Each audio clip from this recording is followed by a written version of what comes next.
नमस्कार दोस्तों। बुरा होना तो बुरा होता ही है, लेकिन ज़रूरत से ज़्यादा अच्छा होना भी बुरा ही होता है, अपने आप के लिए, अपने समाज के लिए।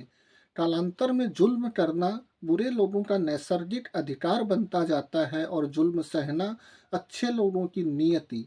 देश के मूल निवासी यानी आज के एससी, एसटी, ओबीसी पर अत्यंत प्राचीन काल से शुरू हुआ जुल्मों सितम का यह सिलसिला बाबा साहब के संविधान के लागू होने के 70 वर्षों के उपरांत आज भी अनवरत रूप से विद्यमान है। पुराने समय के पन्ने पलटने पर स्पष्ट रूप से दिखाई पड़ता है कि इन सबके मूल में पोंगा पंथियों की लिखी हुई षड्यंत्रकारी किताबें हैं, जिसे इन्होंने ईश्वरीय किताबें बता बता कर लोगों का आर्थिक, सामाजिक, शैक्षणिक, दैहिक शोषण किया और सदियों तक इन्हें नारकीय जीवन जीने पर विवश किया। तुलसीदास कृत रामचरितमानस इसका ज्वलंत उदाहरण है कि कैसे इसने जातिवाद के प्रचार प्रसार में अपना अहम योगदान दिया।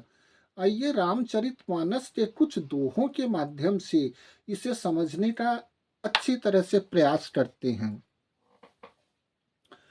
तुलसीदास जी ने लिखा है कि पूजहि विप्र सकल गुणहीना, शूद्र न पूजहि वेद प्रवीणा। अर्थात ब्राह्मण चाहे व्याभिचारी हो, भ्रष्टाचारी हो, जुआरी हो या शराबी हो, उसकी पूजा ही होनी चाहिए। और पिछड़े चाहे जितने भी विद्वान हो, चरित्रवान हो, उनकी पूजा नहीं हो सकती है। आगे तुलसीदास जी रामचरितमानस की पृष्ठ संख्या 1029, दोहा 129, छंद 1 उत्तरकांड में लिखते हैं, जे वर्णाधम तेली कुम्हारा, स्वपच की रात कौल कलवारा। अर्थात तेली, कुम्हार, सफाई कर्मचारी, आदिवासी, कौल, कलवार आदि अत्यंत नीच वर्ग के लोग हैं। आगे फिर तुलसीदास जी रामचरितमानस की पृष्ठ संख्या 338, दोहा 12, छंद 2 अयोध्या कांड में लिखते हैं, अभीर यवन की रात खल स्वपचादि अति अधरूप जे। अर्थात अहीर, यवन, आदिवासी, सफाई कर्मचारी अत्यंत पापी होते हैं और दुष्ट होते हैं।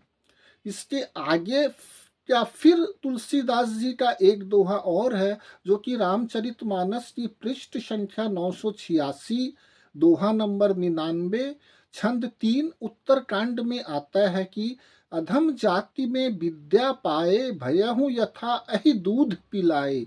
अर्थात जिस प्रकार से सांप को दूध पिलाने से वह और विषैला यानी जहरीला हो जाता है, वैसे ही शूद्रों को शिक्षा देने से वे और खतरनाक हो जाते हैं। तो यह तो थे उनके उस समय के विचार। चूंकि तुलसीदास जी उस समय बुद्धिजीवी वर्ग के माने जाते थे और समाज का एक बहुसंख्यक वर्ग इन बातों की गहराई को नहीं समझता था, वह इसलिए वह बहुसंख्यक समाज इन दोहों में लिखी बातों को सच मानने लगा था। समाज के लोगों में भेदभाव की दीवारें, जो कि पहले से तो थी ही, और भी ज्यादा तेजी से मजबूत होने लगी थी।